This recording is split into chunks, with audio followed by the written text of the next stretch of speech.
Good morning, guys. It seemed to be a beautiful Wednesday morning. We just had a little bit of drizzle and now it's cleared up. I'm here in Luke chapter 8 and I'm reading from verse number 40. And it says, on the other side of the lake, the crowds welcomed Jesus because they had been waiting for him.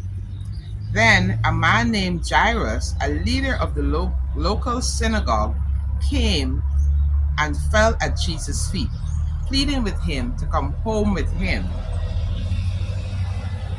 His only daughter, who was about 12 years old, was dying. Now, here I want to note the different response. He was just chased from a particular village because they thought that he was too powerful. And here on the other side, he met with people who were waiting for him and welcomed him. You know, as carriers of God's presence, we must realize that sometimes not everyone will welcome us. There will be people who want us gone. You know, the Bible says men love darkness because their deeds are evil.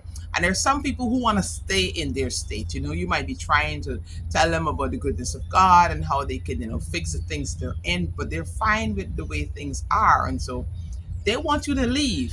But then there are other people who will welcome your presence, will welcome what you bring, will welcome the knowledge and the expertise and the gift and the talent that you have.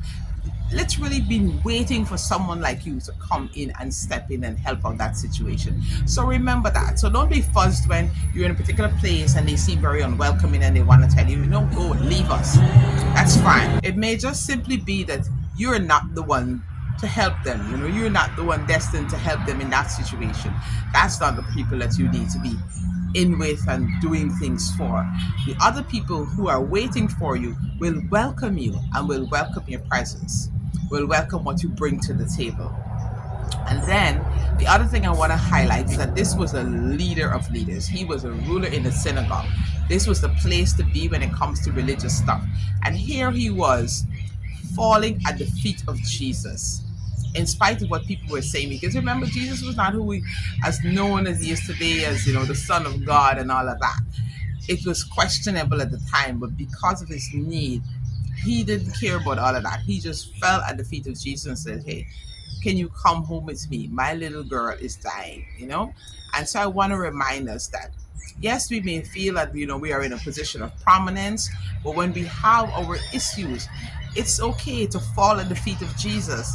It's okay. You may have risen, in the ranks, whether in the secular world or in the religious community or whatever it is. But once you have that need, let's not be afraid or ashamed to just fall at the feet of Jesus and say, God, help me. I need your help in this situation. This is not something that I can carry on my own. With all the teachings that he knew that none of those things would help his dying daughter, but Jesus can. And so, yes, know that all the positions and power and so on that you may have, whether in secular or religious community, will not really help you in that time of need. There's some things that only God can help with, some things that only falling at the feet of Jesus is going to bring you through. It's going to bring the deliverance that you need, all right? So it's okay to forget all of that and humble ourselves and just go to God with whatever it is that we need for Him to do for us today, this week, this month, this year.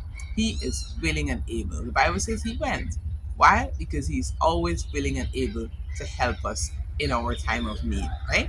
That's my word of encouragement as we go into today. Have a wonderful Wednesday, and remember, He loves you, and I do too. Be blessed.